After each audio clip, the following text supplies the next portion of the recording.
Jamila Caro, also known as Epiphany Speaks, defining presence for our planet's prosperity. Remembering and recognizing the power of the word is key. We came to free our ancestry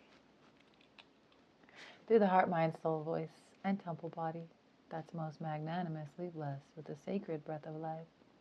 Perhaps now I, with your vested attention, let us imagine together with the best of intentions.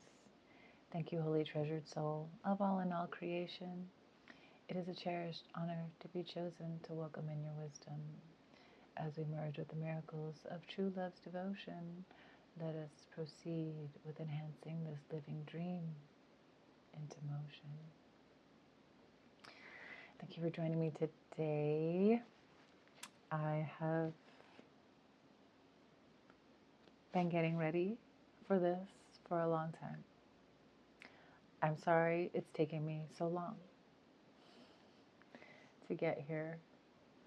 I do regret not being here sooner. It's okay to have regrets. They help give you clarity.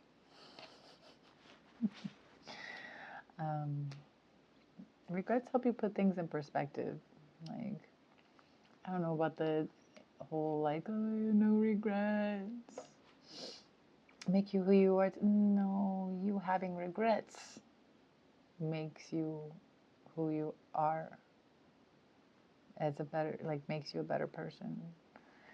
You not having regrets like makes you a narcissist.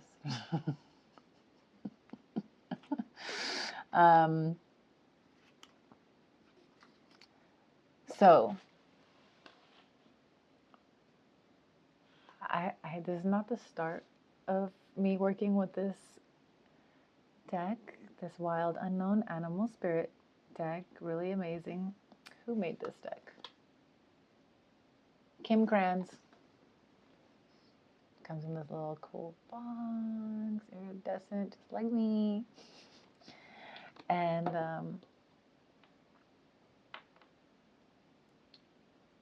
it's one of my favorites because I am definitely connected to the animal spirit realm and our animal kingdom. I've had many animals come to me in various ways, and I feel called to share about our animal brethren because they have a certain type of symbology that's clear and profound and can be sustainably guiding throughout your entire journey here. I'm not sure if you have an animal spirit. If you have an animal spirit, please share with me. I'd love to know what animal spirit you're working with right now, or you've been working with, or that's like your animal totem. If you have an animal totem, I'd love to hear about that. And if you have any animal spirit guides,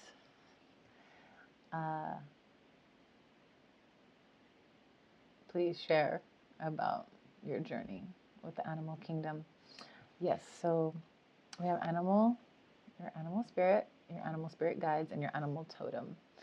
Your animal totem is the foundation animal that holds the rest in alignment, holds the other animal spirits in alignment.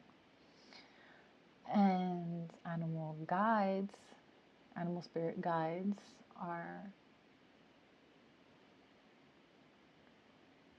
ones that show up throughout your journey or on a specific leg of your journey to give you some insight on what your path might be trying to tell you, what your guides, be trying to tell you.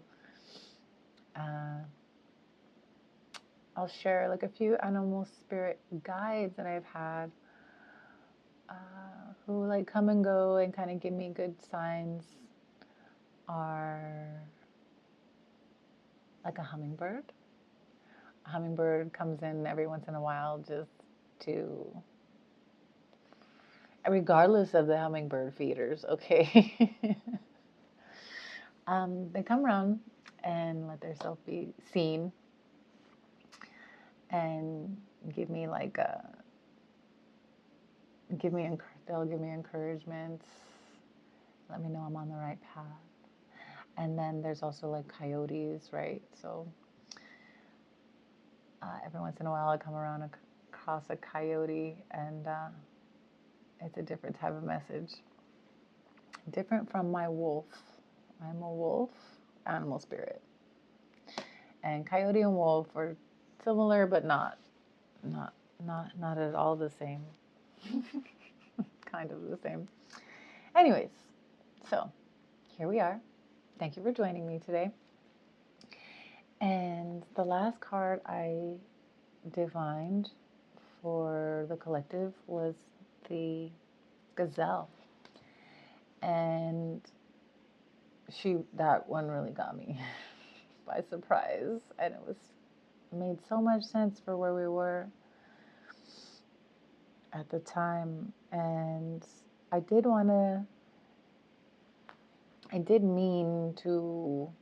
intend to divine this card in front of you, because it's so much more fun, right?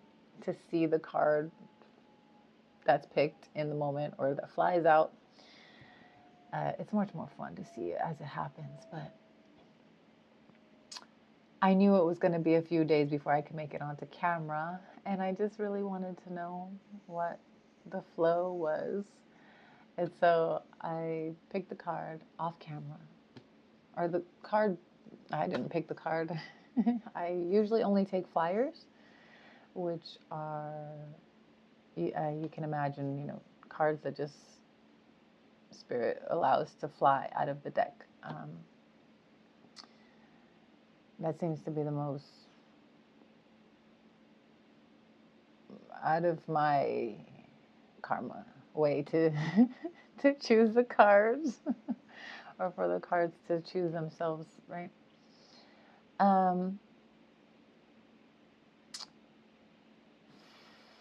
Finding that this is the card after the gazelle was really impactful for me in many ways. I do see how the two can go together. I knew it would be some type of match or opposition to the gazelle. I had no idea that the elk was even in the deck. If it was a different card, believe me, I would tell you. This card is pretty heavy, man. Okay? If it was something else, believe me, I would let you know. I also don't lie, because lying steals reality from everyone, and it's a ripple effect. So I've been getting out of the lying for decades now, and I admit I might tell a little fib or withhold information from my grandma. She doesn't, she got to keep her mind calm. It's a different paradigm. So yeah, I just wanted to share that this is where we're at. This is where we've been. And if we don't really take a look at this, it could very well be our demise, as you can see what's happening to our world. It's so divided, and it's been going on for a very long time. All the fighting and the keeping the fight alive. We all understand and why perhaps we needed to have brutal battles back in the day of, when men were just out for territory, as they still are. But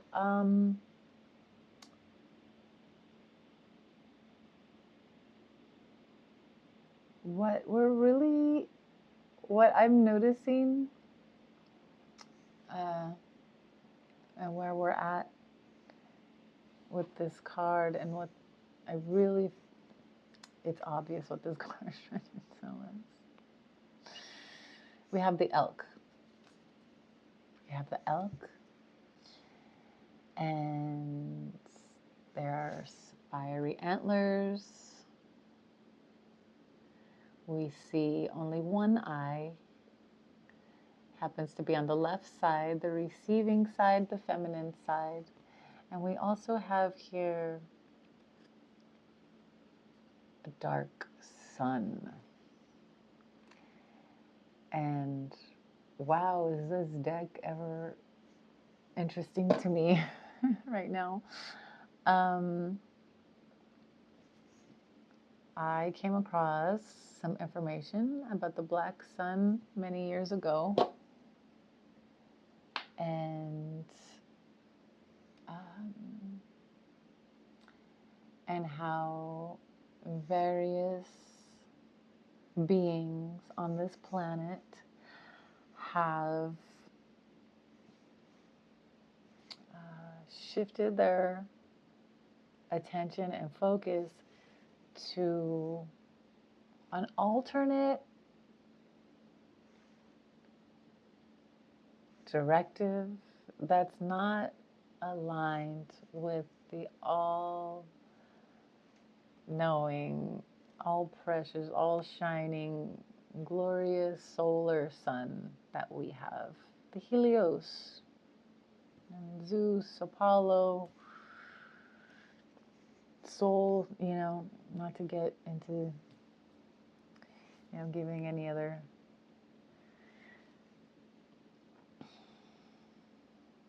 there are lots of gods names.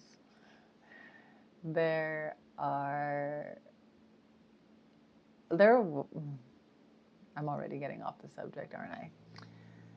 Because I didn't even warn you about God. I didn't even warn you that I was going to bring up about God. I don't really have a problem talking about God. I know a lot of other people have a problem talking about God.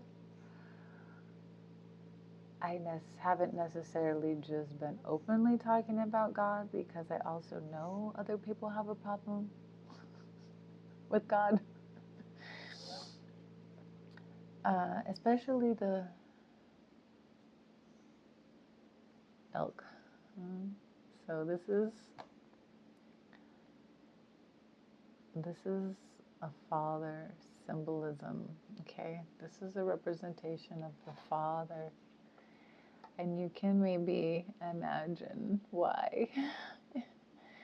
It's taken me a couple weeks to get this oracle reading out, even with the eclipse energies and all the astrological, celestial movements and alignments.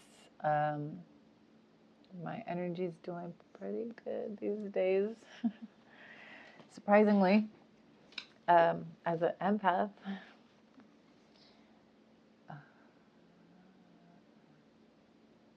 and I found out some more information about my human design, which I would love to share with you, probably at another time, though, because it's not really what I wanted to talk about on this message. So basically, essentially, what we have, what's becoming apparently clear to many of us,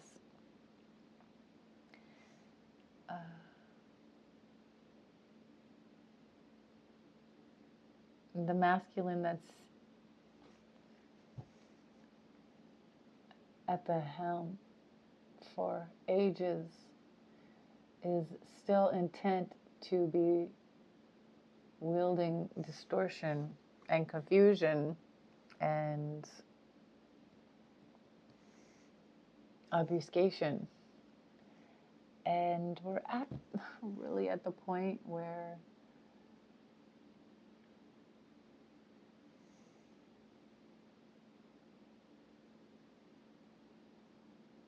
where the wheel is turning. It's, if you know, that fourth turning,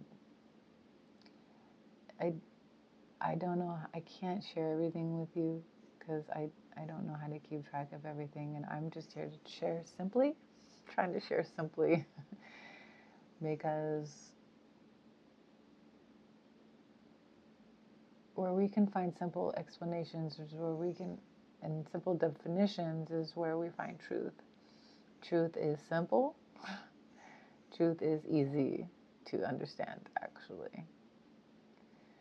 Truth is simple. Keep it simple, stupid. Keep it simple or be stupid, become stupid, you know? Don't want to complicate things.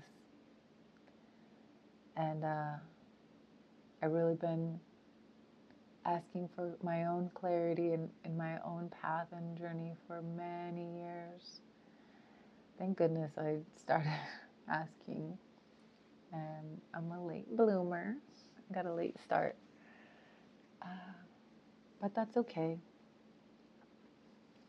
I'm here now. So one thing about reality is we're here. This is it. Like, this is in the flesh, materialism. We essentially come here to form the formless into being, right? We're all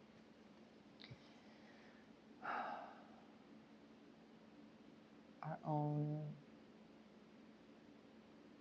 minuscule fractal of the divine creator, you could say, right? Created in the image of the creator. I don't know if this is coming up against your beliefs or not, but like,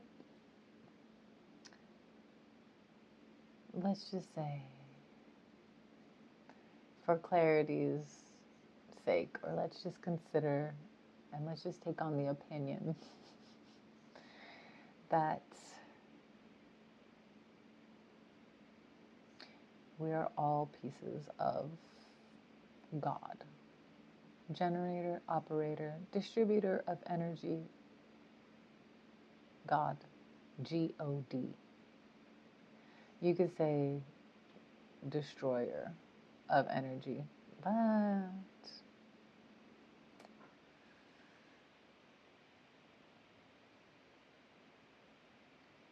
there's no such thing as destroying energy, as we're finding out, right? Energy only transforms, and it's dispersed or redistributed in another way. So, also, I don't want to utilize the word destroy, because it is, in a sense, it is a degenerative word. It literally holds the definition of destruction and death.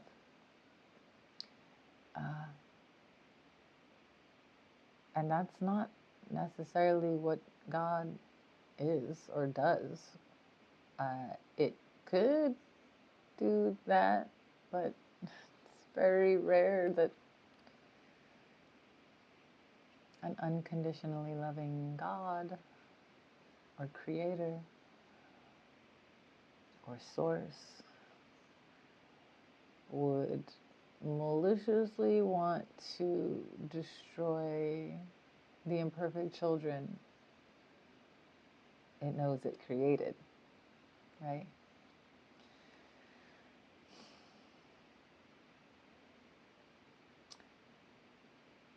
In my humble opinion,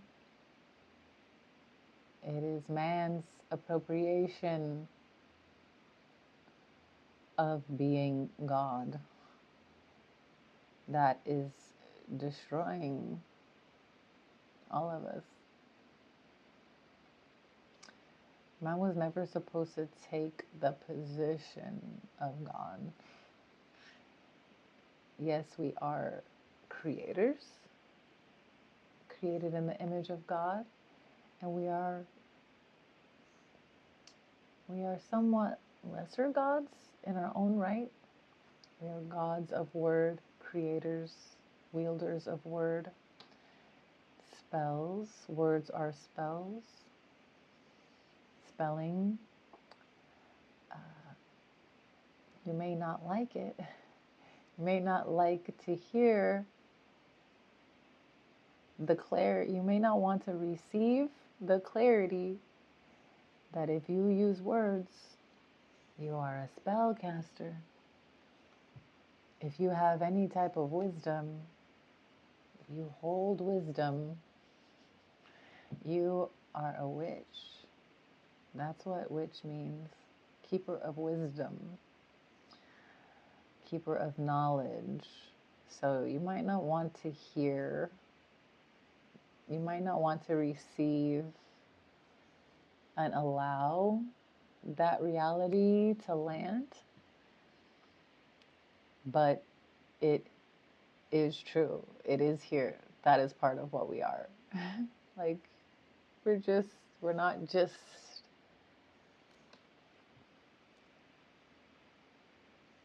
how do you say it? We're not just like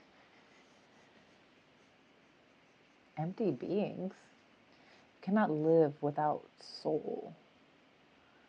Well, I am hearing lately that is debatable. That there are creatures out there who exist without a soul. And I know my prayer in the beginning has,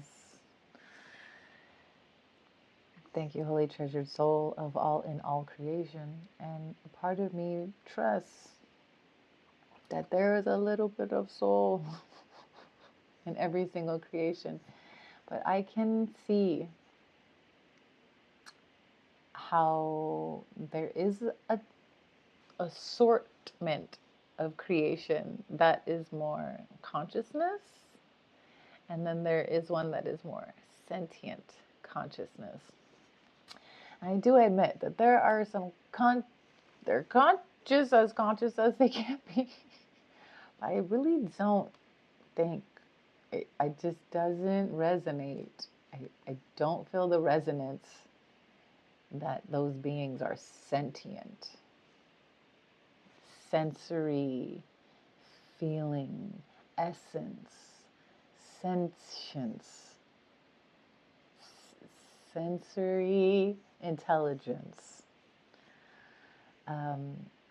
We can get into that on another channeling because I did not expect that to. Yeah, so another reason why I want to anchor off the oracle cards and a reading to stay focused, because I have a lot that I'm processing and a lot that I want to talk about and a lot that I'm ready to unpack. And so I can easily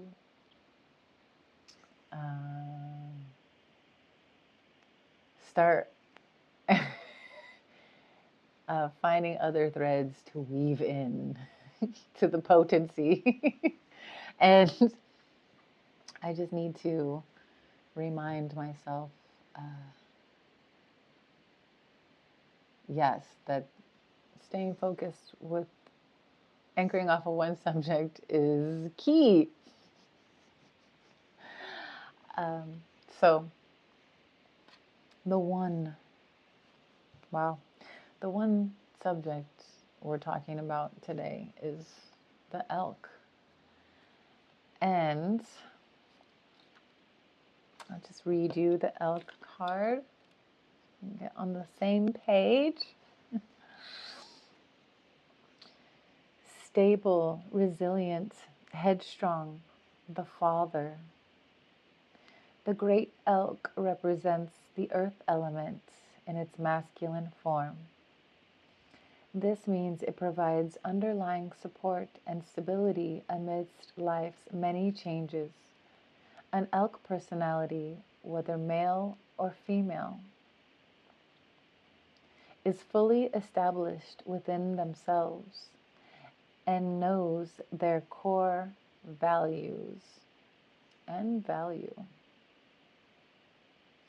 Sometimes the elk's ego can become inflated, but for the most part, they make damn good fathers, mothers, and lovers. And of course, friends. The world needs more elk energy. When in balance, supportive, kind, and consistent. When out of balance, pretentious, high and mighty.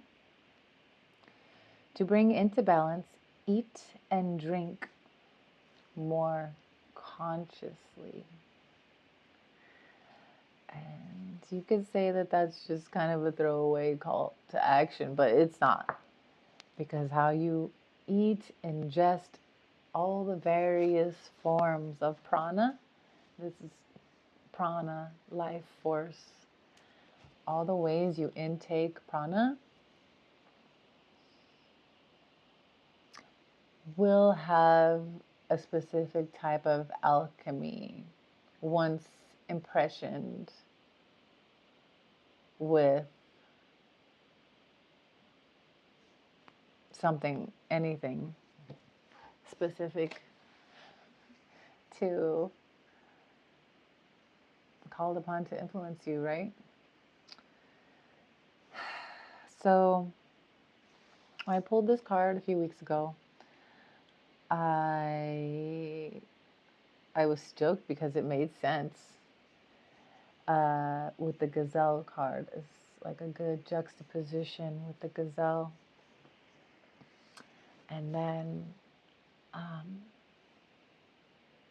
I was preparing to share about it, and then the other eclipse started and my energy shifted. I've been preparing for this and like streamlining my thoughts around this for a while. And I was about to share, and then it wasn't coming through. The energy wasn't right. The moon was in Aries, and I was having a hard time grounding the energy. Like the Aries initiating presence was there, but it took me a few more days to just ground out after the eclipse. And then it was just me sitting with this elk card and the father, and it started to really come in, and then it started to really hit home. And then it was just me and the father. And it started to get serious. The message is that the elk had started to get more serious. And then that assassination happened in public. And a father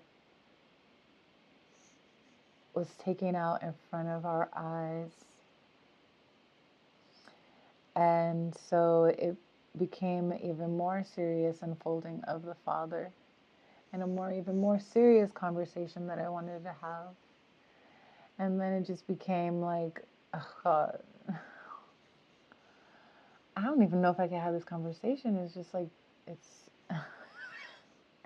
kind of everything. And I mean, we'll get into eventually the mother. I'm not exactly sure what card she is. I haven't worked with a lot of these decks. They're all very new to me, as they should be. Because they haven't been impressioned by me or my karma, so they're going to be giving you clear messages. That's why I wanted to share that. But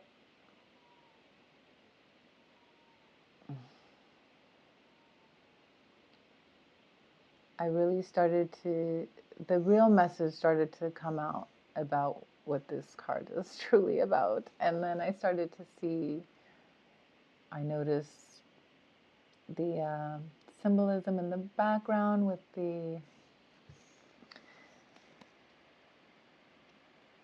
dark sun with this red mist around it, looking a hell of a lot like Saturn.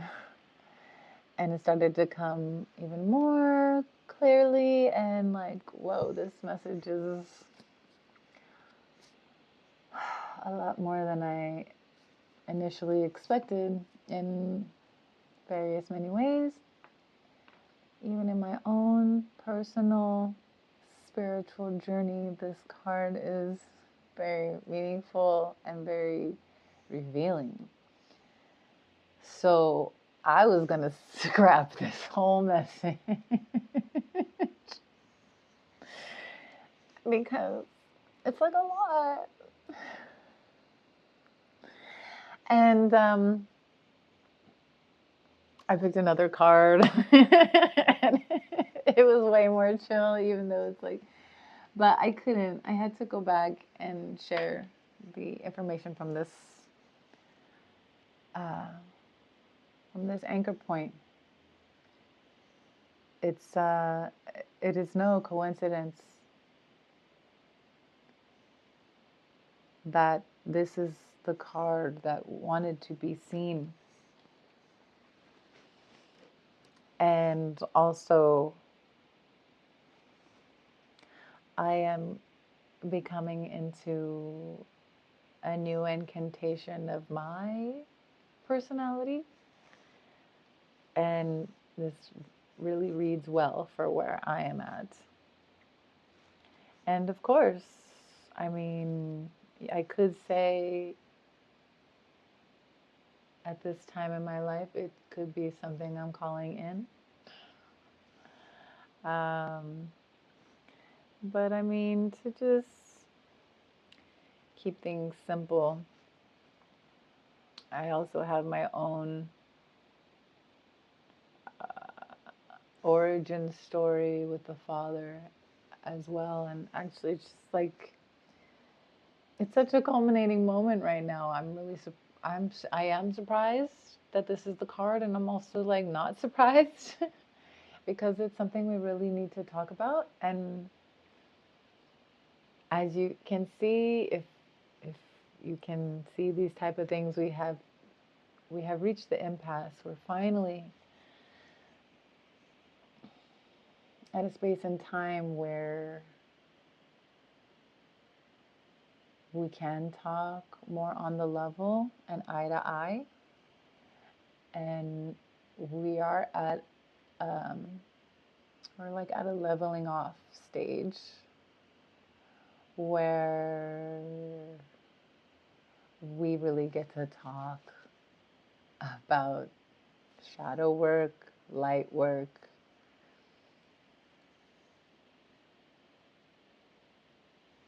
we get to discuss ideas, we get to discuss injustice. I know there is a slight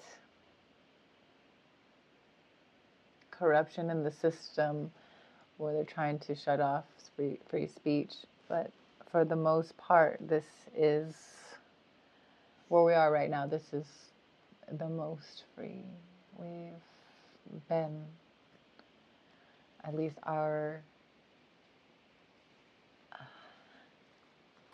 this latest form of our ancestry, right?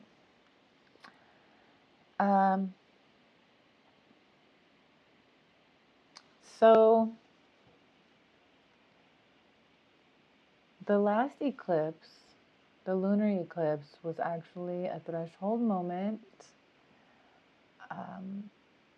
I'm called to share insight, just easy foundational insight about astrology from both Vedic and Hellenistic perspective. And I am not an astrologer, although I am a star child, and I am a star seed, and I am guided by the stars, just as our ancestry did on the deep, dark seas before electricity was invented. Before exterior electricity was invented, right?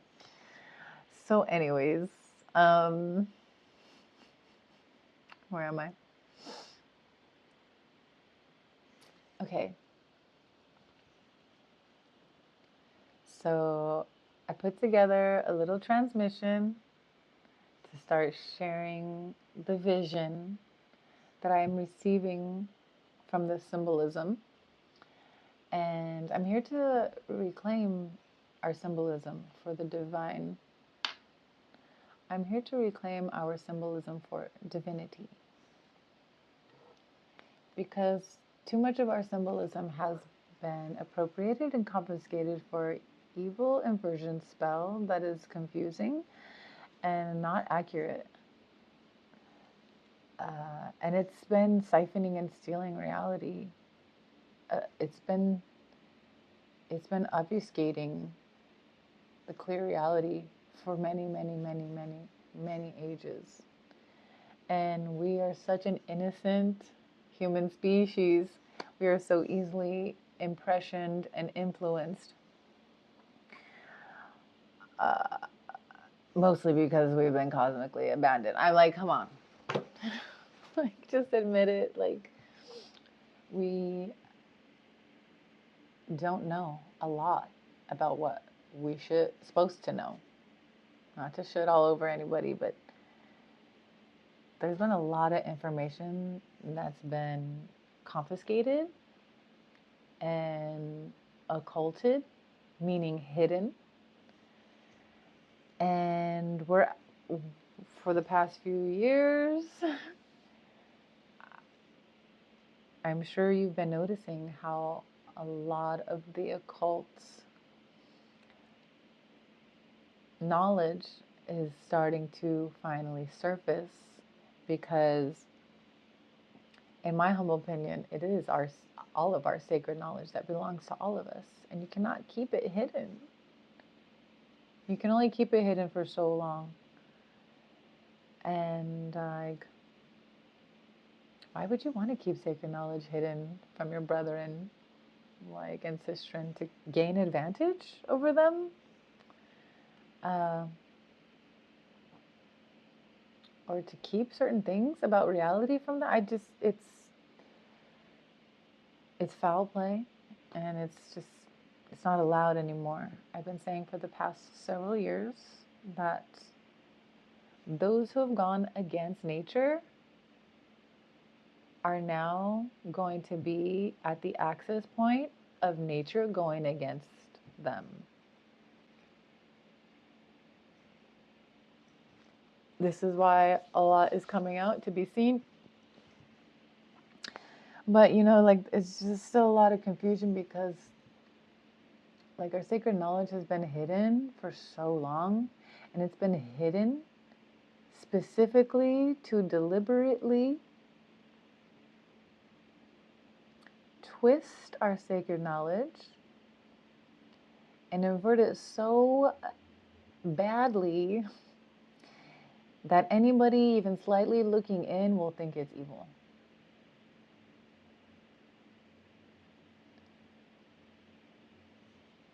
And I'm here to share that there are beings, there are people, there are sheeple who have contracted to the deceit.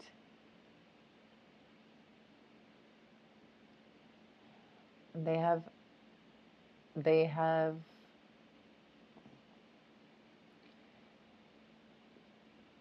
put themselves in agreement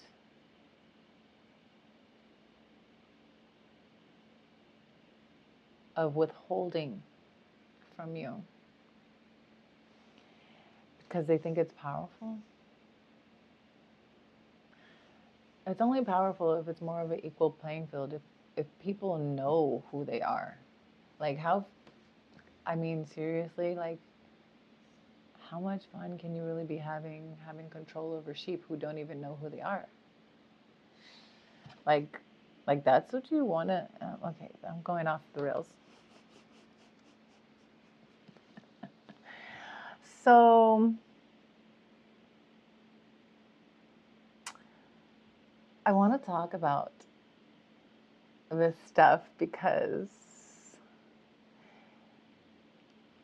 discernment is key. I have a lot of keys I want to share with you. I've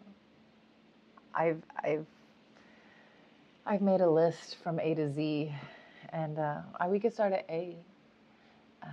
The power of acceptance is key. The power of awareness is key. The power of acknowledgement is key. So if we could just accept that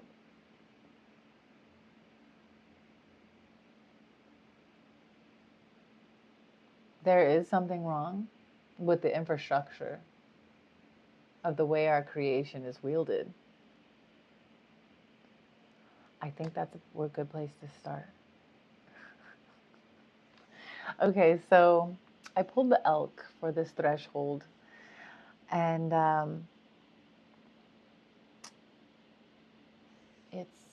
we'll hold it up. It's one open eye I see is the all-seeing eye of God, generator, operator, distributor of energy. And it is the feminine it's the left side receptive feminine. And on the other side, the one we cannot see, is the masculine projective. You know, your right side is receiving side. This is your left side. Your right side is your giving side and the masculine side. So you can see that the right side of this elk is unseen. But what we do see is the black sun. And that's hitting the masculine side that we cannot really see. And this tells me to really take a look at if your masculine side is being impressioned by this black sun directive. The black sun is representative of Saturn, and many of us are rediscovering what type of energy Saturn has upon the field and upon our waters of body, our body of waters, right? I don't want to get too much into it. I'm sure you can do your own research. If you have not heard about the black cult of Saturn, I suggest you do some research. I found out about this many years ago, and I tried to share with close loved ones who thought I was crazy. What? Because I discovered something? Because I discovered something that I want to talk more about? Like, it's surprising to me how shocked other people get when new information arises that is new information. Like, that's all. Is it coming up against your belief system that's flexible anyways? Like, beliefs are like the leaves on a tree. They fall with the seasons, and you grow new ones that are more in alignment with what the core of the tree needs. I'm sure there are plenty of things that you believed in when in your younger 20s that now, however old and young you are, whatever, you've changed your mind. Your beliefs have changed. Beliefs are malleable. Beliefs are not fact. Beliefs can be illusory. Because beliefs are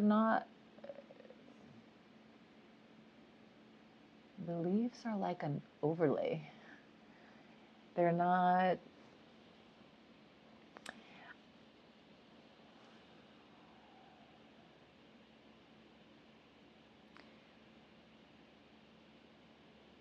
absolute. Beliefs are not absolute. I mean, you can make them. You can force your beliefs to be absolute.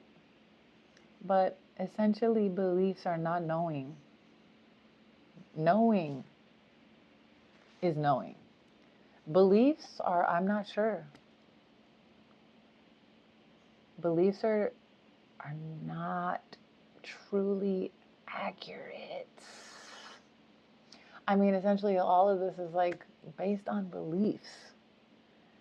So I discovered our belief system is BS. So I've been sharing about it here and there, that the belief system has been hijacked because it's so easy to just get people to believe anything. Like, remember Ripley's Believe It or Not? There's certain things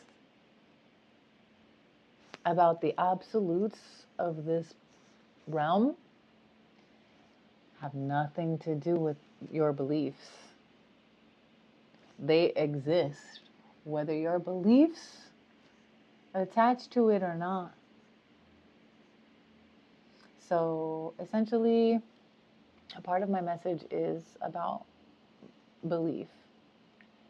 And where are you at? Where are we at with our beliefs? And can we find common ground with our individual, mutual, cultural belief systems? Because what this card is also telling me is that if the masculine is being impressioned and is consciously choosing to be under some false sun of Saturn, it's really gotta does it inspire you at all to want to know about other people's beliefs, about other cultures' beliefs? Because what I see and what we've seen for ages is the masculine in taking the lead, right? The masculine is in control, patriarchy, if you will. And so we have all these fathers, right? We have all these fathers in control of the infrastructure. But if any of them are choosing to be more attached to a directive of the false sun and a dark sun, because, okay, so Saturn is our father planet. And he is structure and order, and I should know more. Not to should all over us. I can look it up. Saturn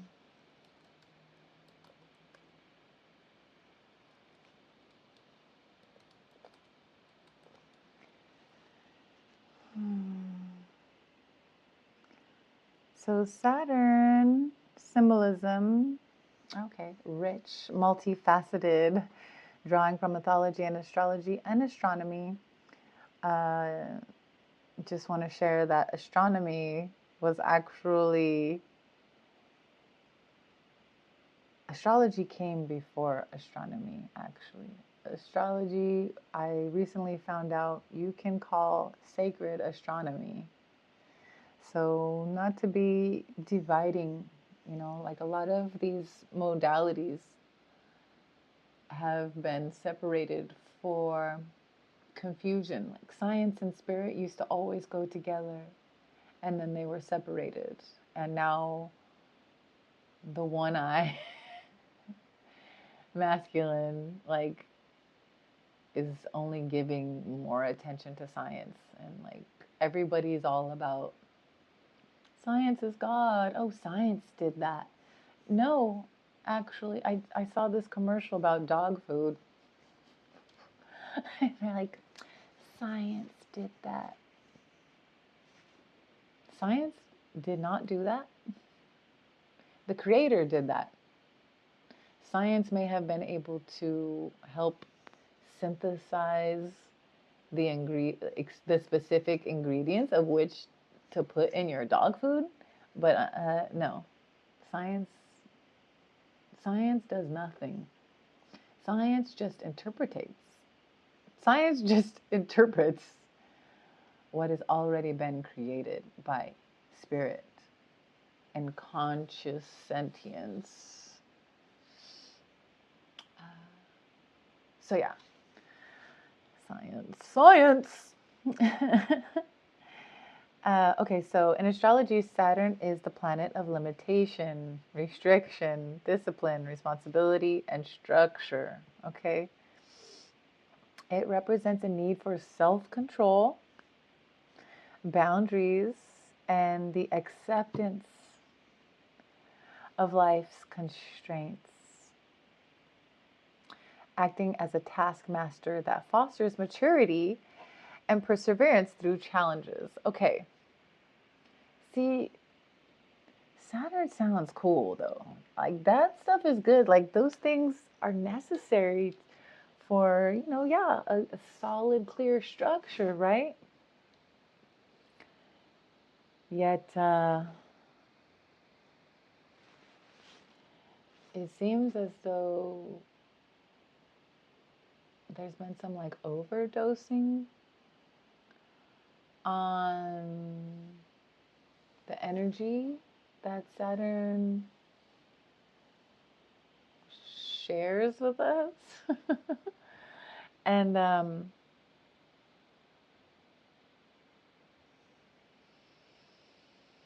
it's creating extreme imbalance in our world. And to quickly go over that Saturn represents self-control and boundaries. I truly am curious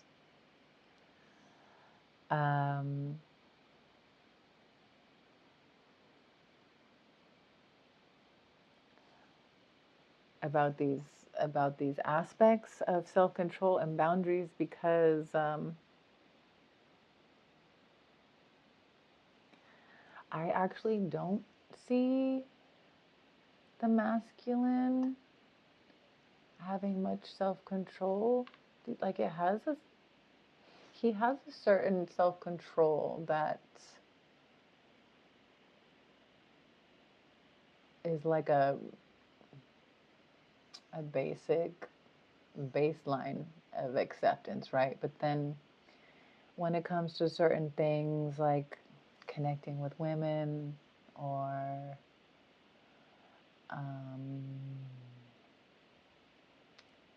being a responsible creator in the world, the self-control and the masculine, the father, it doesn't really compute, does it? Because in my humble opinion, what we have on our hands at the helm of the infrastructure of our world is a divided father.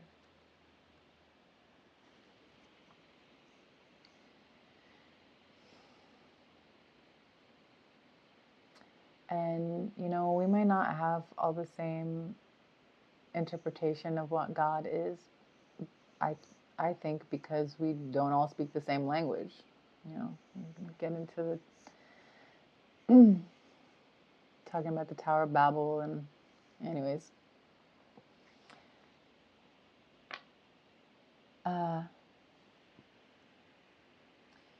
Yeah, what I see is a world being held and in constriction by a divided father figure that doesn't want to release the strongholds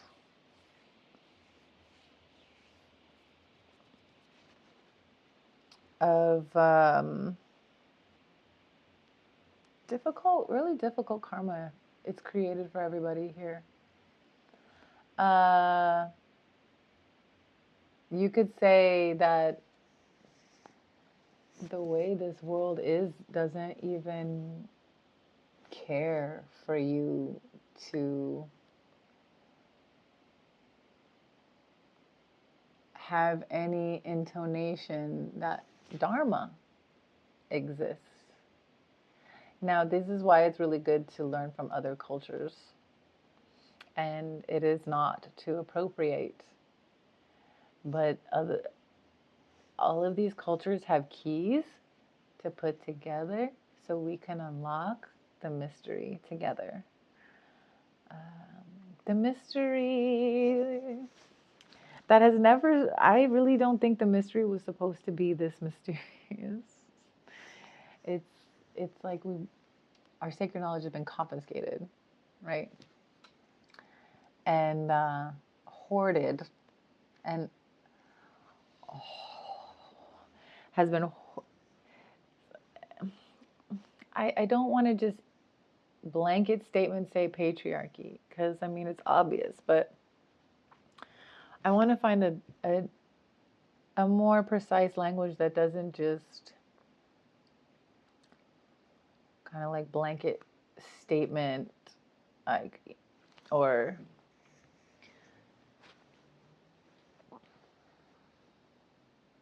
because sometimes we can get these labels and we use them too easily and we bypass the underlying the underlying message and lesson, right? So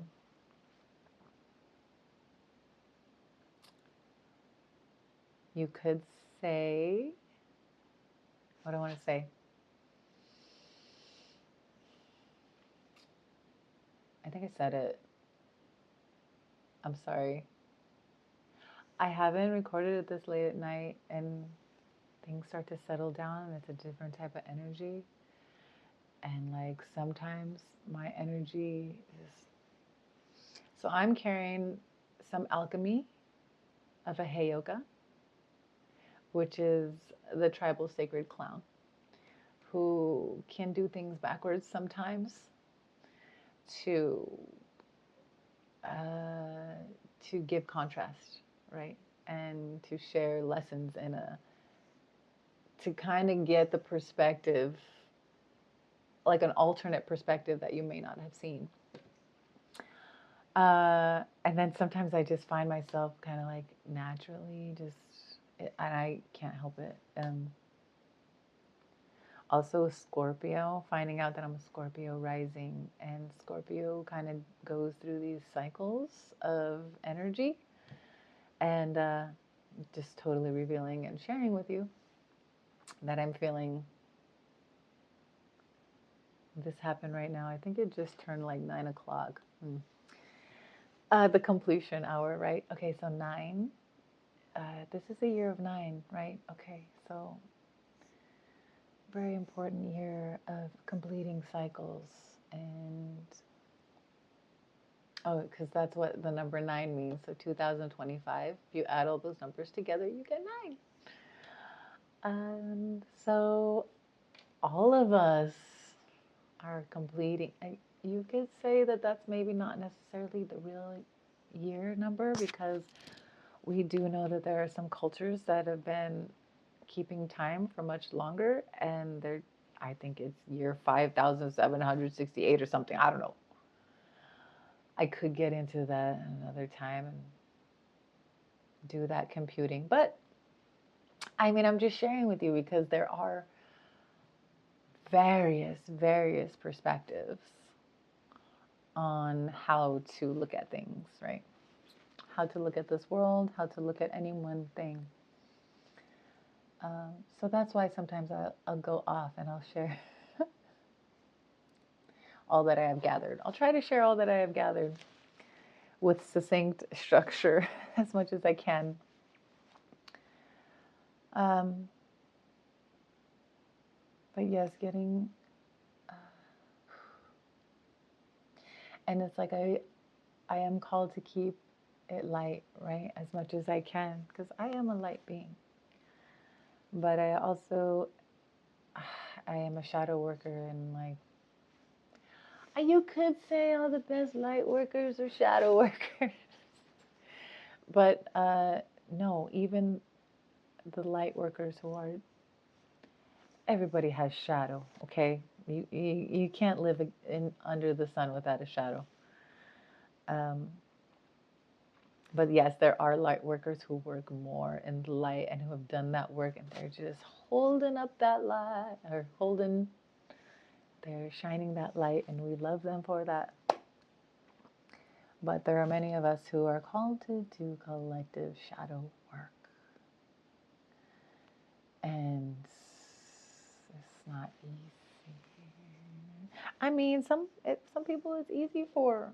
You know, Mspiracy out there, she's doing it. I'm gonna give a shout out to the Trap Witch. She my fave.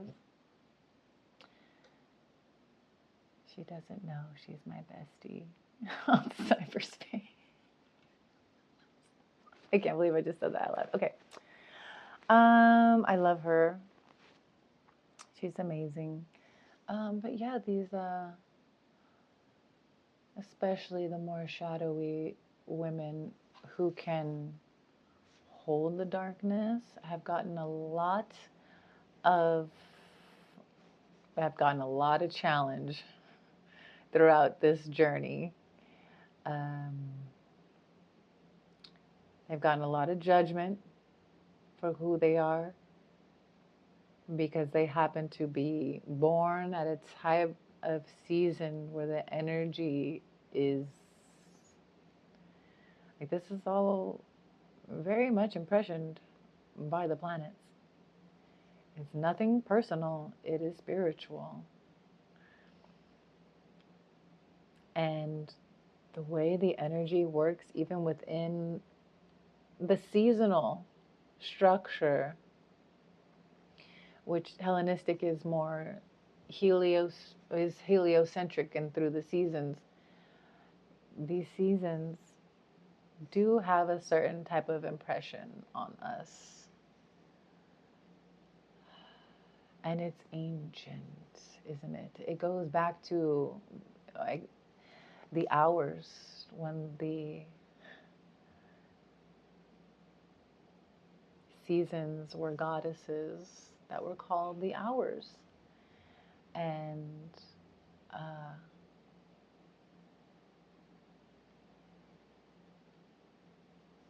it's hard to imagine because we're just so far away from it now that we've evolved into a more dense materialized form. But there was a time when there were beings that like were, I guess they still are, the seasons. And so, and then, and as with our way of life here, as we've known for many ages, is birth, life, death, and we're starting to recognize that there is a recycle, there is a rebirth cycle that comes into play. You can call it reincarnation. And reincarnation is not necessarily specific to one culture, But there is,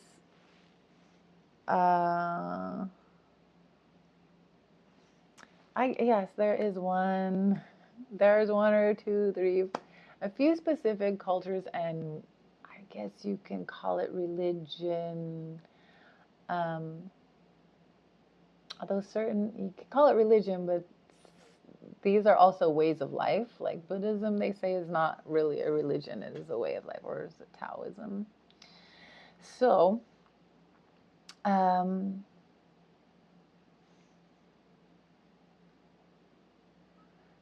reincarnation.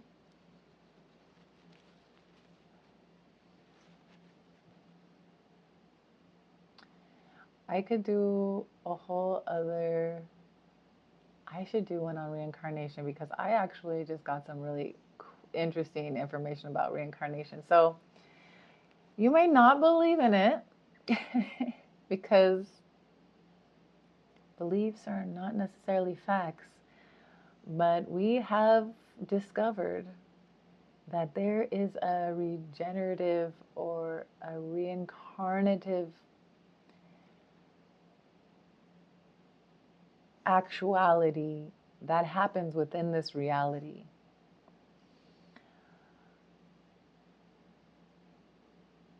If you've entertained the idea of past lives, if you entertain the idea of some futuristic life, of you coming back to this planet, like that all resonates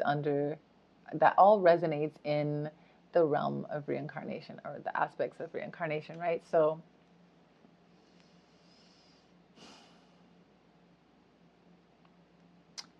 we have discovered that we do come back. Or, I mean, if you want to, if that's part of your will, if that's part of your mission work, if that's part of your overarching story that you want to have, if that's part of your character, that's part of your choice, your own sovereign choice, then reincarnation is possible. I mean, I'll just share about it right now. There was this Reddit that pulled me in, this Reddit post that pulled me in. Oh, it was about somebody was sharing if it's okay to, study and practice another culture's religion. And I did share how, of course, I shared my humble opinion of how, of course, it is okay to study other people's religions, and it's also okay culture. It's also okay to convert to other cultures' religions. And the specific religion I think that they were talking about was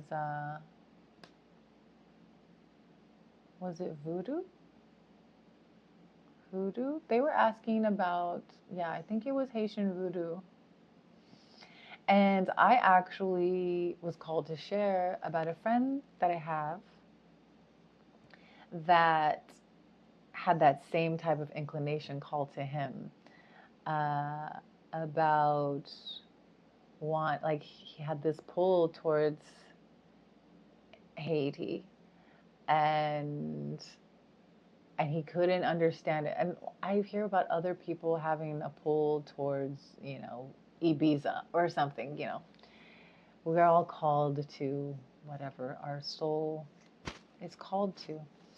So I shared this little tidbit about how my friend was called to these specific islands, and he found such, because he was so honoring and loving, and he is a white male. I myself would love to get away from the white black labels, because they don't really honor the person's culture. There's no such thing as Blackonia or Whiteofornia. Like, there's no country. I mean, there might be a country called White. I passed by a city named Green, and it's gorgeous. Anyways, where'd I go? Um, okay, so yes, so the homie is like completely not his culture. Feeling called to learn about this culture. Anyways, long story short, he's a phenomenal guitar player. He took his talents and his light over to that country and he made friends. And he became an honorary member of their culture and he knows their language. And he eventually did get into voodoo with implicit permission, of course. And so I did share, I don't ever share names about that stuff because it's just not my story to, I'm not going to share anybody's personal story. Like first, I'm going to be like upfront. But yeah, so I shared the story and then someone from Haiti chimed in and, you know, I'm not sure, he's part of the culture. I don't know if exactly from Haiti, but he's part of the culture. And he tried to, oh, and I had mentioned that my friend had said that I'm not sure if maybe I was from there in a past life, but I really feel called to connect and be in that essence. So when I shared this, somebody chimed in, was like, we don't even believe in past lives. What is this? Like, you're being so rude and disrespectful. And I was like,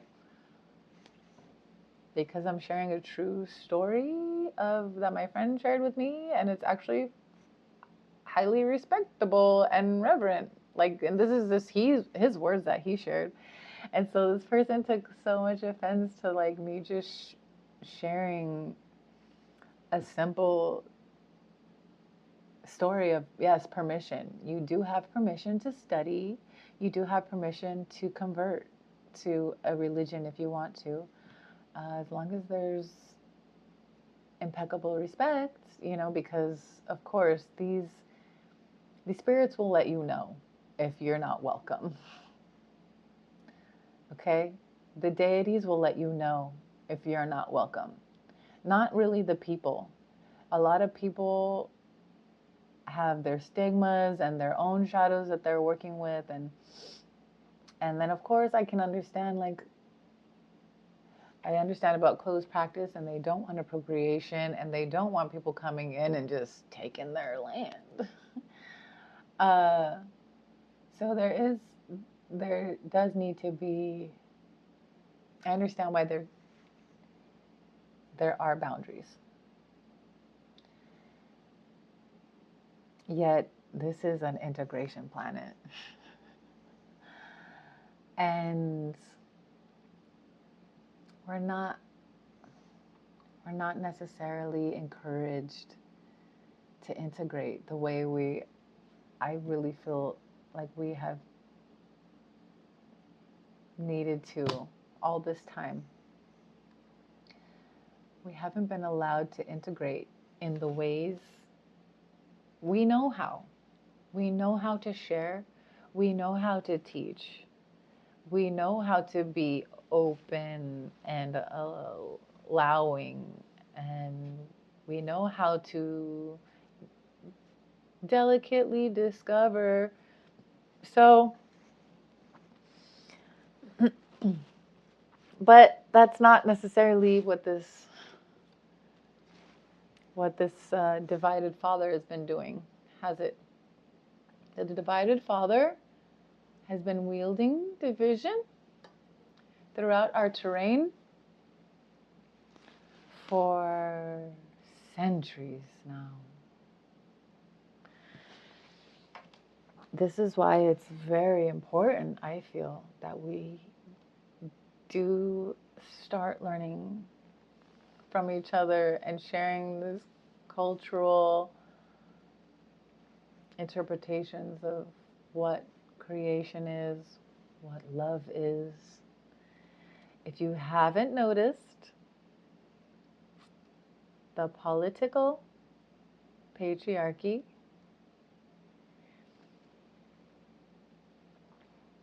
I just missed my thing.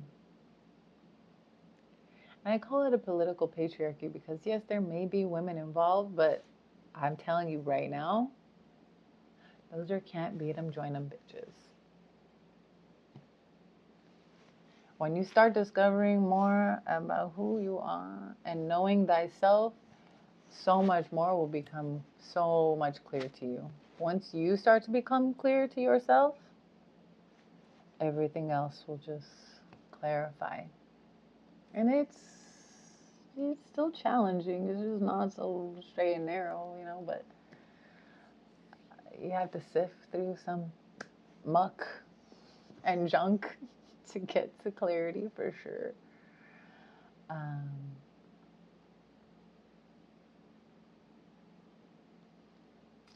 However, it is also true that there are these leaders who are so desperate for control over even the cosmos themselves that they don't want us to integrate.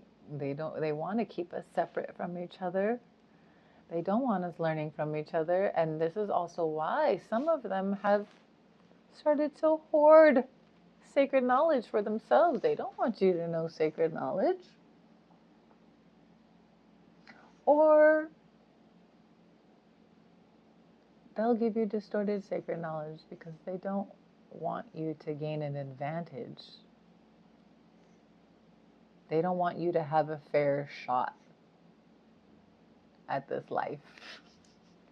I mean, why else would anybody withhold sacred knowledge and information that does belong to all of us? You could say that your culture invented it, but you know they didn't. You know that we're all learning from each other and we're all sharing with each other. And like if you stay on the path and those who know, and if you're interested in Jesus' story, you'll find out like his lost years. He went on a walkabout to India. And I already had put this together for myself just through common sense, people. Like all of his magical powers, like those are city powers. Those wielding miracle type powers, and that all comes from within you. So there's a process to unlock that makes those type of actions easier and effortless, but it does take a lot of attunement. So if you know that Jesus came here to be a teacher, not for you to worship him. Jesus never said to worship him or to worship a torture device of a crucifixion. Like if you want to wear a cross around your neck, okay, you're more than welcome to, but it doesn't like make you. I know a lot of people like to wear a cross and think that they're some type of,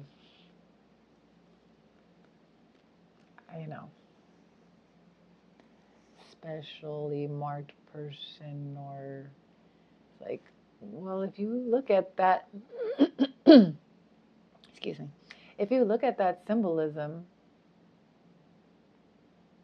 if you take it for face value, it's a torture device. You have a torture device hanging around your neck. Oh, it's Jesus' sacrifice. Do you think Jesus wanted to be sacrificed? I mean, he may have signed up for that, but that's not what Jesus' message is about. So many people make Jesus' message about his death. And he died for your sins. He died because of your sins, because of the sins.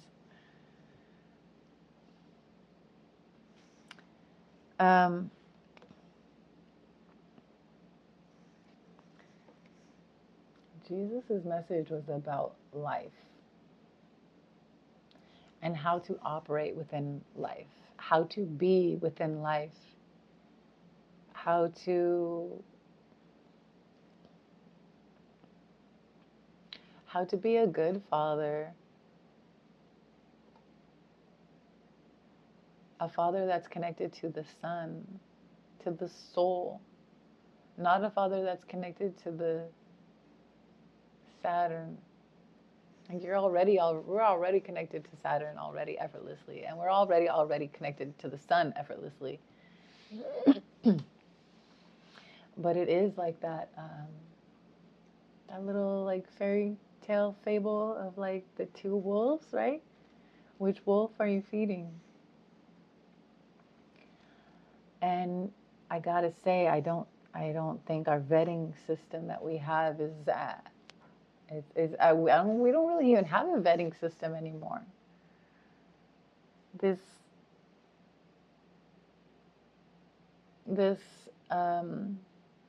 divided father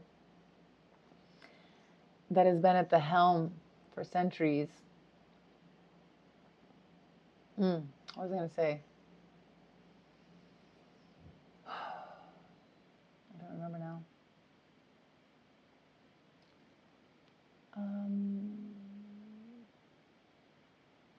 See, I have a lot in here. And so it's also hard for me to streamline everything because I'm also like a creature of the moment. And seeing as how I was aiming to share this message weeks ago and more has unfolded, it just confirms that I can't just streamline it all at once and then just deliver it. I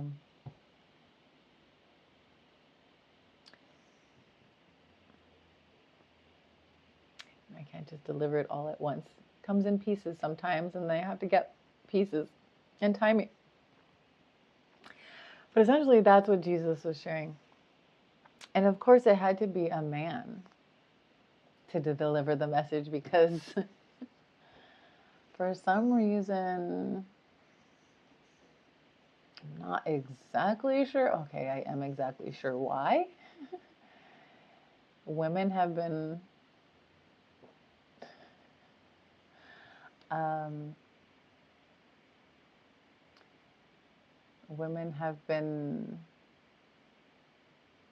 obscured and diminished over the centuries because we're so powerful. And like how gut-wrenchingly sad to wake up in a world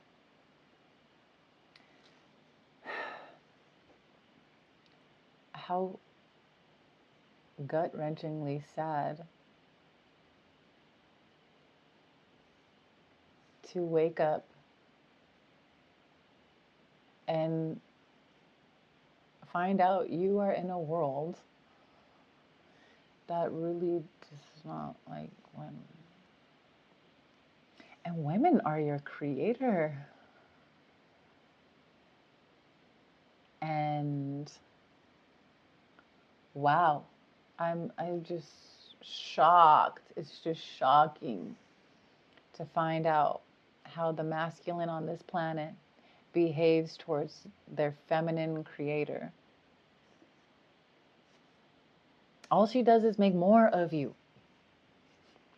And why you don't do you remember when the men wouldn't let women have an education? Wow. They said women, wow, what did they say about us? What did they say about women? Wow, that's so degrading. I don't know exactly why. I mean, you can only think it's just evil and just a sad and insecure ego And of course, you can say that yes, the new man that was created here, Adam, the new being, the newest sentient body of consciousness that is man, was not really made to be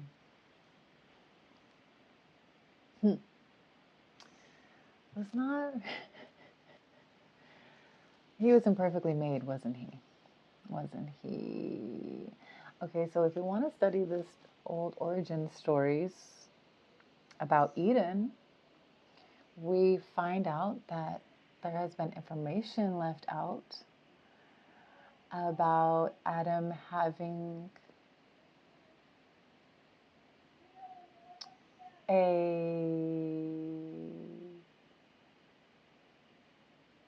a partner before Eve, although Eve means to come before. And I've come across some amazing cyber spiritual teachers. They just happen to be on cyberspace, but they're spiritual teachers and who are really sharing about all of these ancient books and revealing all of their amazing awakening knowledge to all of us. And so if we want to just quickly take a perspective look at Eden, and it's, I got to share with you that I have had this Eden directive for decades, okay? I've been talking about I'm bringing Eden back for a long time. And I didn't really know that it was like a real thing, that I would eventually synthesize and find and like make sense of it, I sense its cellular memory, right? I carried some cellular memory through my last death cycle. It took me a long time to come online this life. I'm so surprised how long it took me to come online this life. What was he saying though?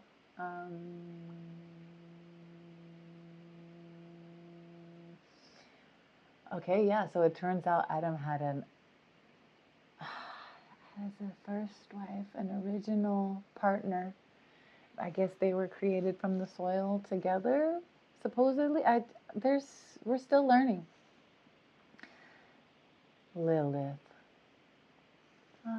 Lilith. And so also this is also just kind of the storyline of like one culture, what one culture kind of had to say. And it's so interesting how this one culture has these stories about how it all went down, how all got created, and then they wanted to leave out.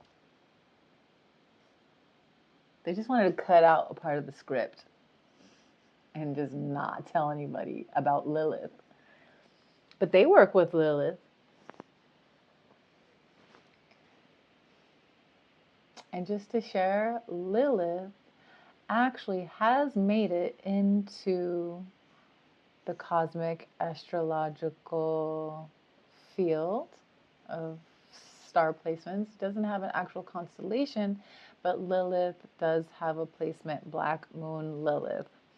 So she made it into the cosmic map, not Adam or Eve, but Lilith sure did.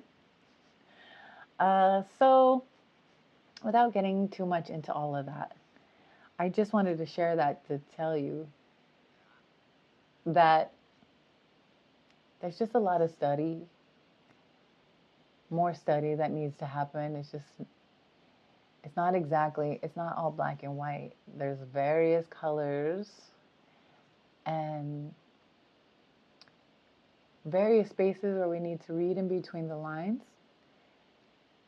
because a lot of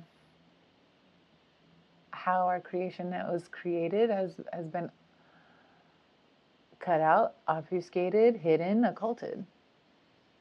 And now that a lot of it is seeping out at the seams because it cannot be contained anymore, a lot of people are having a lot of fear come up with all this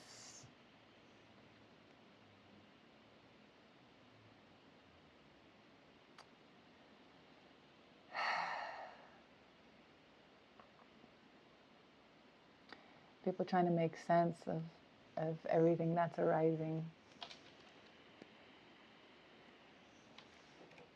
Sorry, I don't know what that did. So I'm going way over time.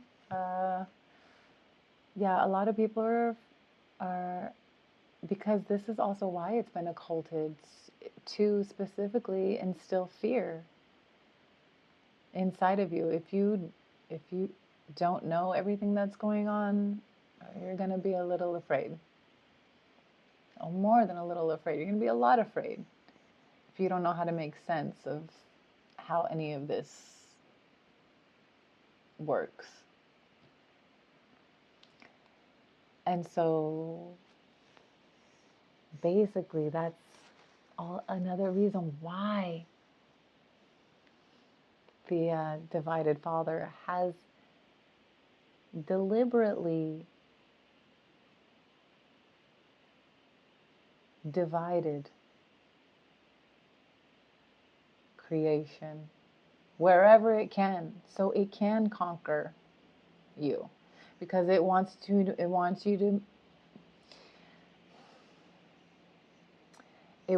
of course choose a side, but it's not going to give you all the information of these sides. And side is also, the word side translates, like the etymology from side is death. So like genocide, homicide, choosing a side does create separation. And I know we need boundaries, but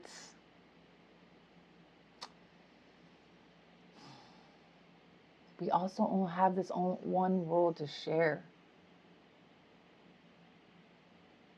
So it's like we do need boundaries for our protection, but we also need to learn like how to really connect and construct these sustainable bridges, so, and where to place them, so we know where to specifically cross and where we're infringing upon boundaries. And I really don't see, from the masculine that's in control of the infrastructure right now, I don't see them building any conscious bridges to common ground. I'm here to reclaim our symbolism for sacred divinity, and I'm here to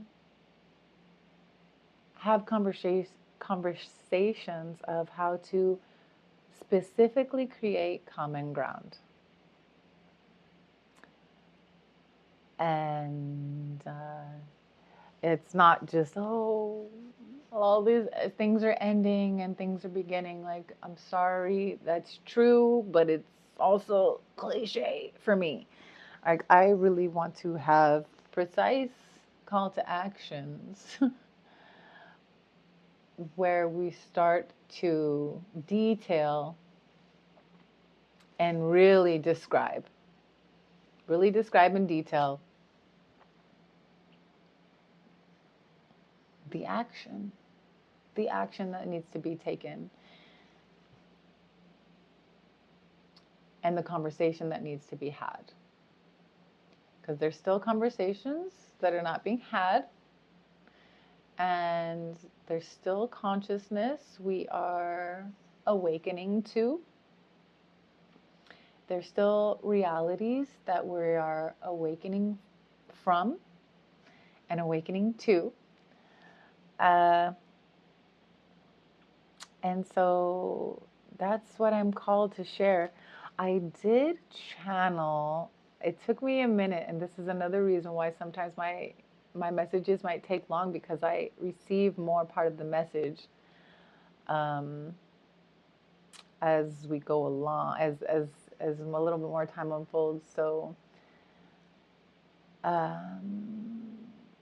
I received, what was the song? Let me find it. I mean, besides, okay, so towards me getting closer to sharing this message, Father Figure by, oh my gosh,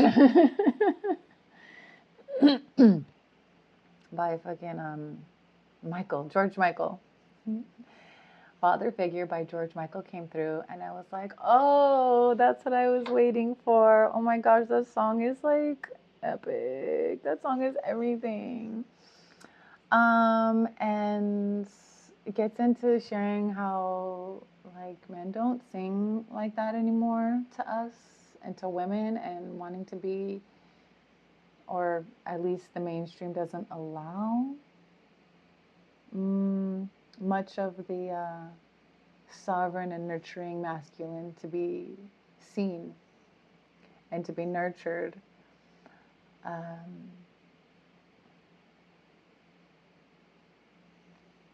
Because music, I don't hear any man being, I mean, maybe country music, good old American music, right?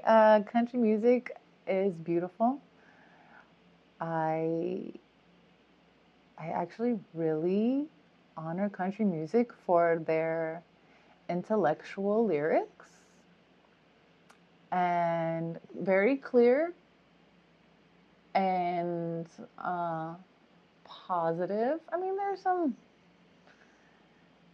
might be some shit slinging and talking about beer, and like shit like that. But for the most part, you can tell, like, I mean, not getting into, we've heard some things about, like, nobody's perfect. Everybody has their shadows. But for the most part, from what I can tell, like, my sister actually really loves country music, and I listen to it with her, and I'm like, this music's so good. Like, you can tell it's an elevated language. Not like, oh my God, the mumble rap is really bad. Like, I'm sorry, the rap game used to be good and used to have some like magnificent lyricists. But I mean, the queens in rap are saying something, that's for sure. I'm going to give props to the rap queens right now. I am so proud of you ladies. It is a bit shadowy, but it's also time that, it's like this distorted masculine, this divided masculine has been pushing us to also become, like, how are we gonna, you can't just, I'm sorry, but if you keep saying, like, it'll just eat you. If you try to stay, I mean, you better, it's hard to explain. But it's like you gotta put on some tough love to make it through this place. If you're just pious and passive, like, this place gonna eat you up, because every man thinks they're God more than any woman. And it doesn't matter if you're religion, it doesn't matter if you're even spiritual. That has been what has been imprinted upon the masculine in these paradigms and his story, throughout his story, is that He-Man God, she devil woman. And it's just not true. You can see clearly with your eyes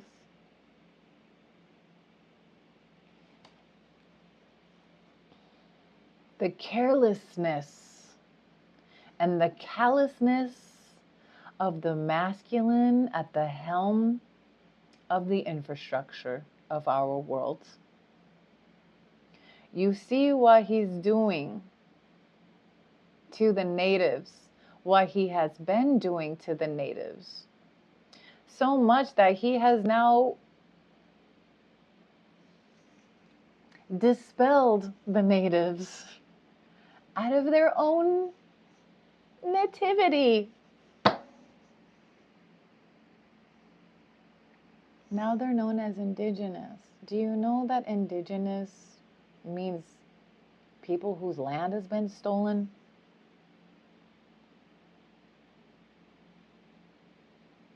If you're still living on the land that is your culture, you are native.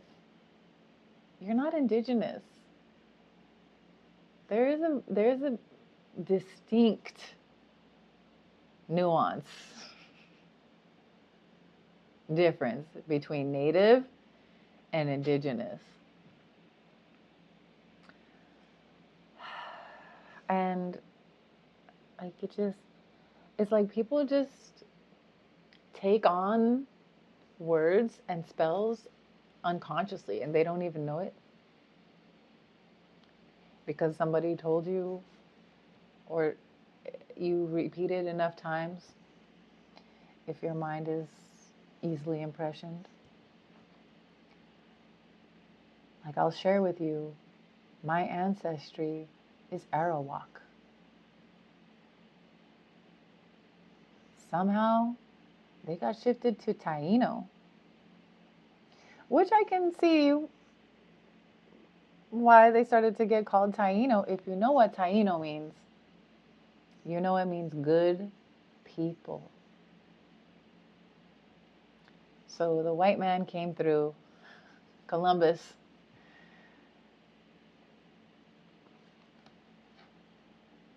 hit my people first, my ancestry.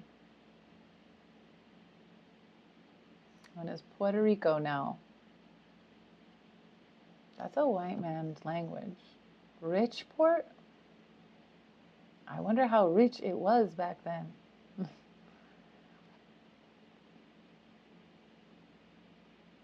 But we're actually Arawak.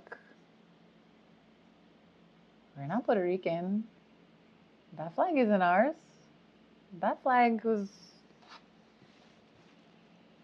I know a lot of people, Puerto Ricans won't be proud. Puerto Ricans so proud. That type of pride did not work for me. It just didn't make sense for me. I'm not a extremist naturalist where I kind of used to be because, oh my gosh, Puerto Ricans be so proud. It's just something in their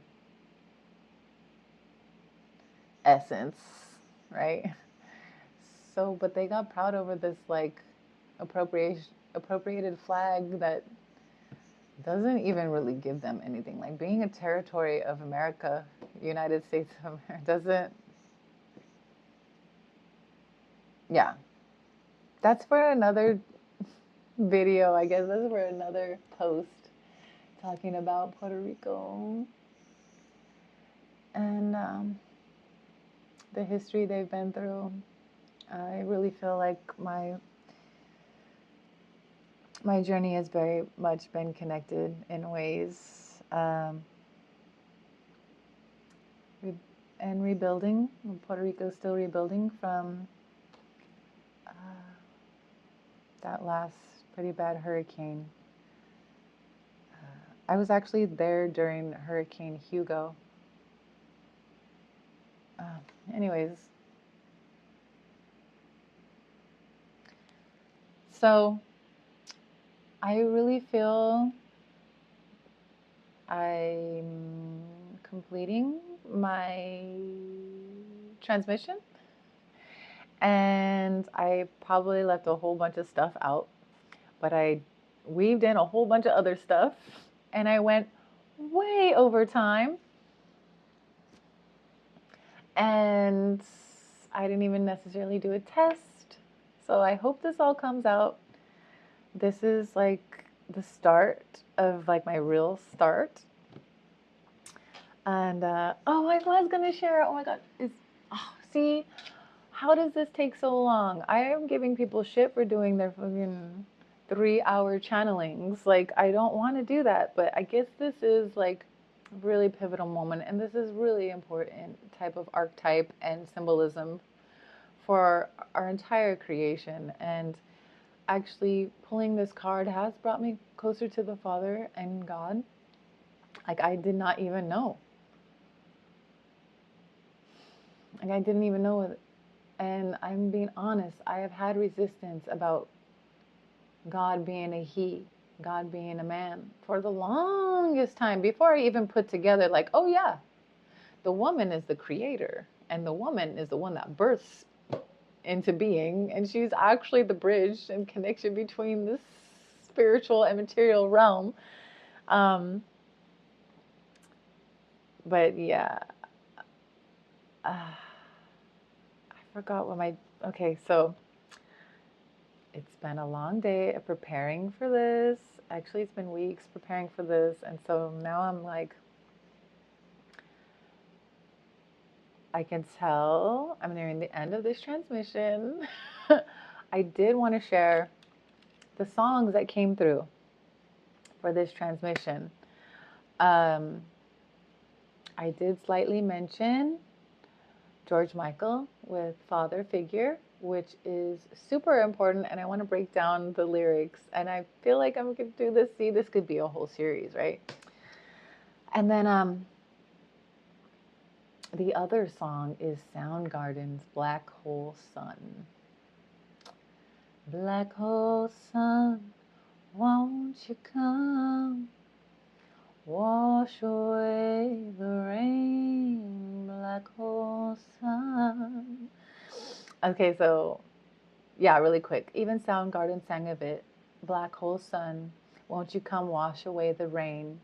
What rain was he singing of?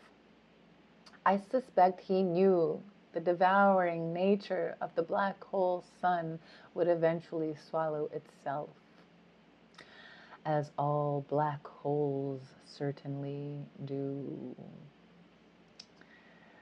The black hole sun is shadow, a false guide, a mask. And the white hole sun is light, the most expanded and high, true source of eternal radiance. Now, I don't really want to get too into like the battle of light and dark. Like, I really don't think they're supposed to be in battle.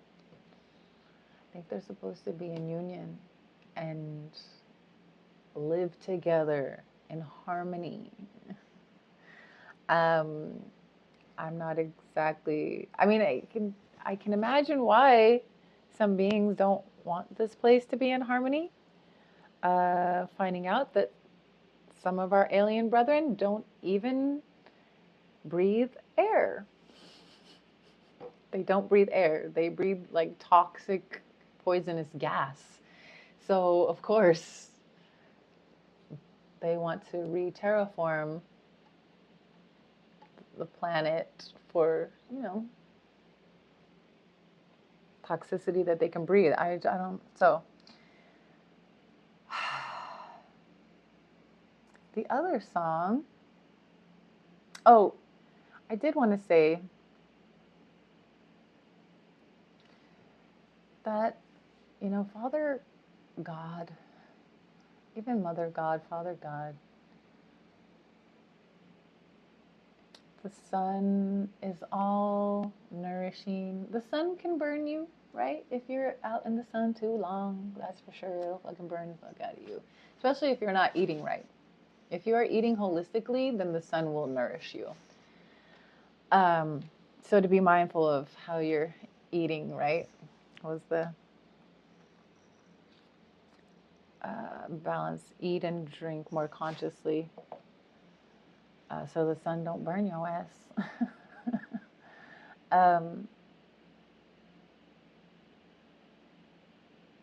I do notice how white holes of the universe are not talked about very much.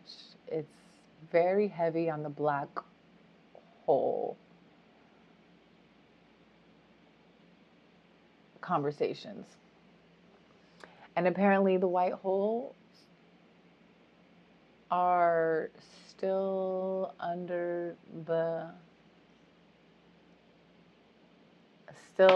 of under some vague definition of, what do you call it? Theory. White holes are theory. But black holes totally exist, but white holes are, like, there's always the existence of the opposite, I guess, right? In nature. So if black holes exist, then so do white holes. Have you even ever heard of this? I did a little bit of research.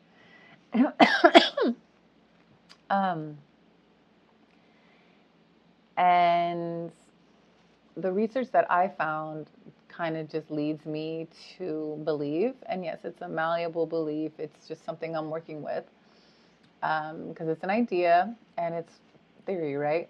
And all of this is based on theory.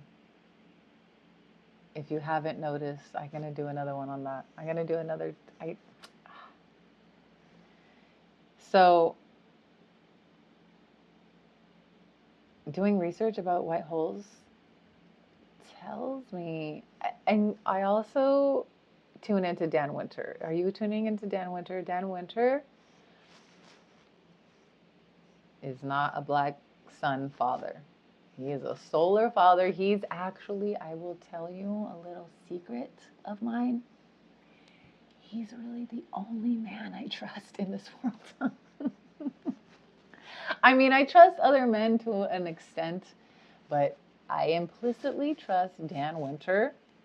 He's like the Papa Claus. He's Santa Claus. He's kind of known as the Einstein of our time, but he's actually on our side. Finding out that Einstein was not necessarily on the side of light, or in alignment with the light, because we're not trying to choose sides, right? We don't want to. He was. Some things have come to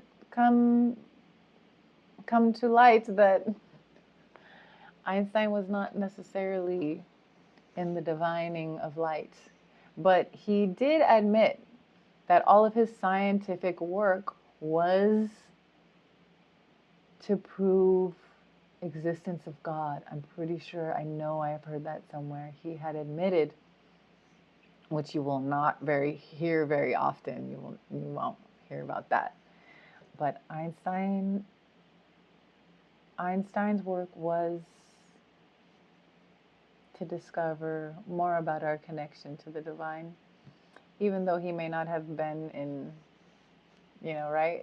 Not my total alignment. But anyways, Dan Winter is in impeccable alignment.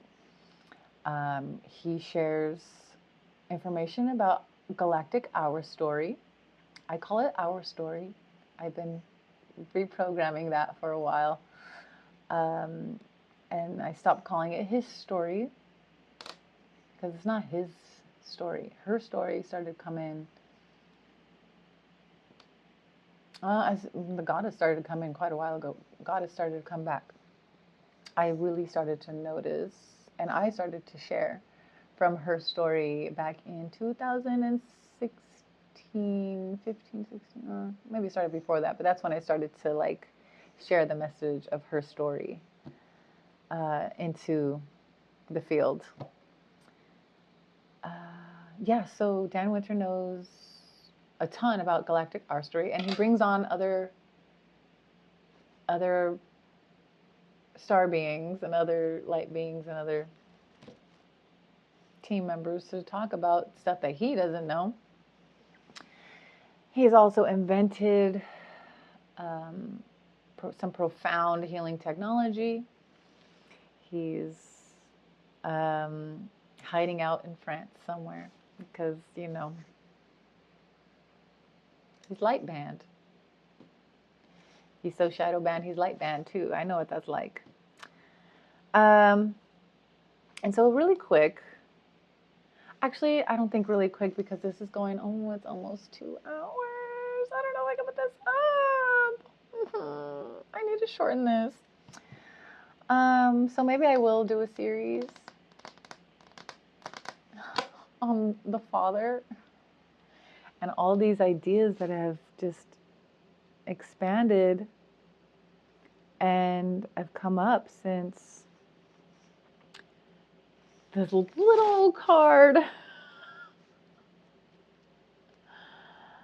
Wow. Talk about the bane of my existence.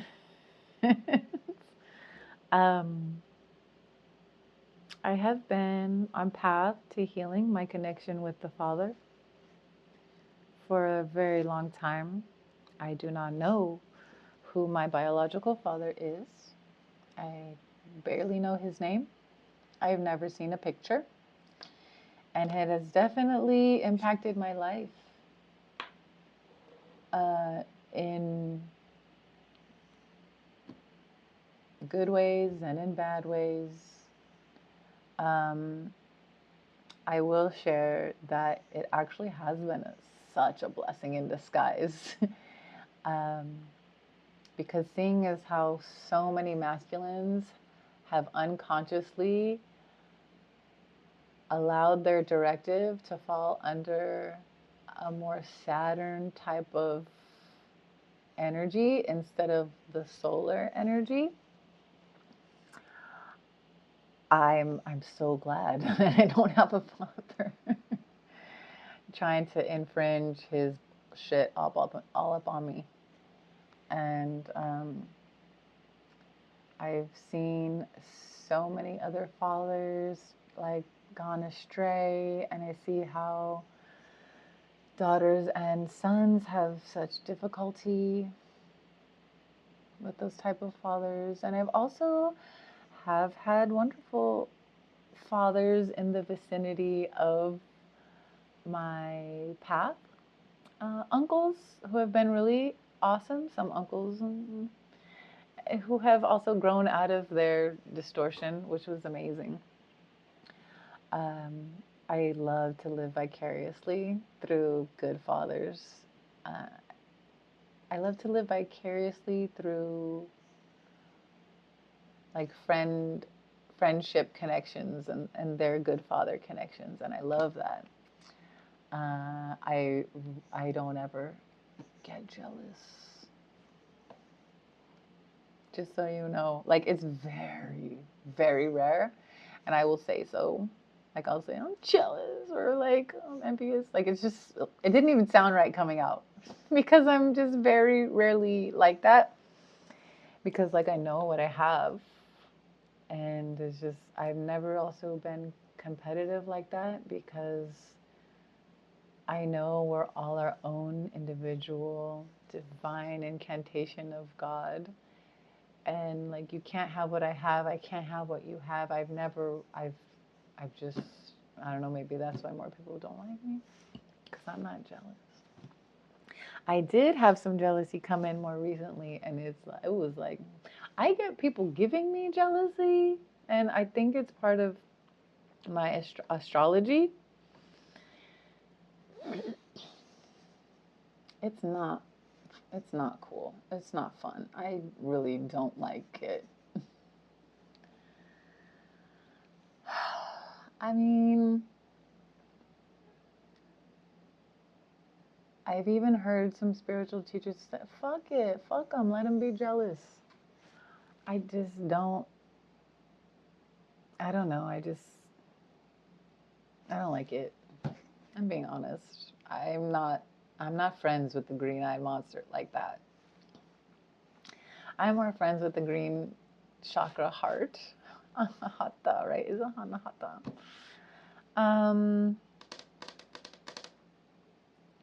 So I don't know. I guess I just wanted to share that too. And I'm gonna wrap it up when it hits 2 hours. Thank you so much for joining me. Until next time, Oracle out.